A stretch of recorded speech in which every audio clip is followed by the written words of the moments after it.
Here, look, and I think, sometimes we're looking at different budgets. 11 billion euro of a budget is absolutely huge. I remember the days when we were taking figures of 6 billion and so on out of the economy. It's an absolutely seismic budget. And what's the alternative to spending on existing spending and expanding that to not do it?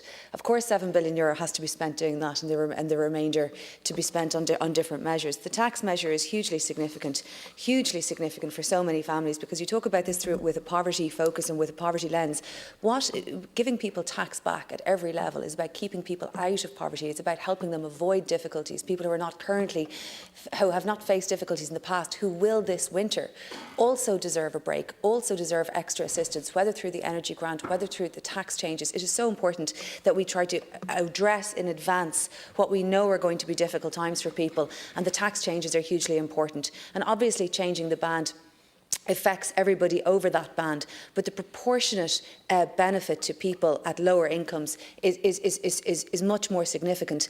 And to say that it's targeted at higher earners is simply missing the point entirely. We are desperately trying to support people who are in the squeezed middle, who need more money of their own, back in their own pocket, who have better controls, who have better control over their own spending. And again, this idea of a failed opportunity to have energy cost certainty, as though such a thing were possible. If we had energy cost certainty, we'd know exactly what we needed to do. That's the whole point of what we've been facing. It's the very essence of uncertainty. So how could you possibly give people certainty in the face of an external threat such as we've been facing? What measure of certainty that they won't have to pay bills beyond a certain level? But sure, the taxpayer is going to have to pick it up no one way nor the other. So no matter what you do, there's a measure of uncertainty, whether for the state, whether for the household. There's a measure of uncertainty, and you try to at least be honest about that.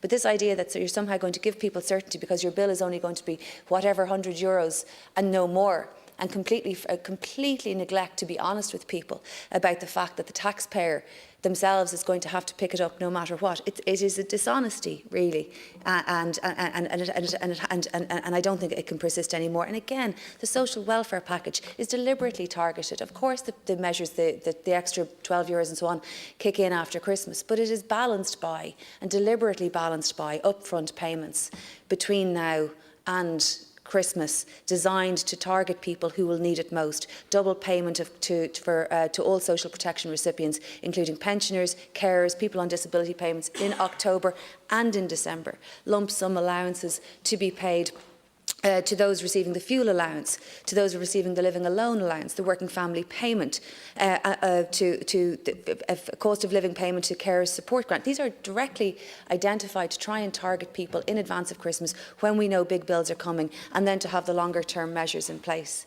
I think it's a good structure. I think that you face into each budget year having to address the particular context of that year. It was, COVID over the last number of years. It is obviously the energy crisis now. But that's exactly what government has to do, is to look up in front and see, well, what are the big challenges? What's the timing of those challenges, and how can we address that? Some of the criticisms are that, you have done too much in one-off payments and you haven't brought in enough structural, permanent measures as they were. But the budget is year to year. There are no permanent measures. Everything changes every year. You address it every year. The tax changes are never permanent. The social welfare changes are never permanent. We do not know what situation we will be in this time next year. We do not know how much money we will have this time next year. We think we will have a solid budget surplus. We hope we will. But we genuinely don't know. So, there has to be an honesty in how we present the budget to people and tell people this is the amount of money that we have this year. It's more than we thought it was going to be, so we can address these different concerns that we know you're going to have. Next year it could be very different. Last year it was very different. And there has to be a measure of honesty in that. There's two things I really, really want to welcome. The first is the childcare changes, something that I and others have been campaigning on for so many people in this House for so long. And I think it's the beginning of a really big structural difference that we can make. The second is, I think, and I agree with the National Women's Council, this is a big budget for gender equality. The steps in relation to childcare in particular, but a whole range of other measures on social welfare and so on, are big steps towards gender equality and reflect directly the work that we're trying to do in the Gender Equality Committee in implementing the recommendations of the Citizens' Assembly.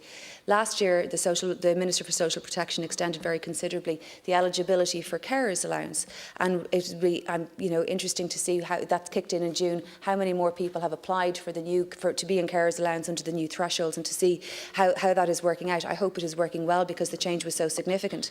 But I'm so welcome to see this year the changes to the domiciliary care allowance and to the way in which that's paid, and now to be paid for children who are born, or babies who are born and remain in hospital. And we had a sort of a vaguely ridiculous scenario in the past where you had to go home from the hospital and go back in and so on, which made absolutely no sense.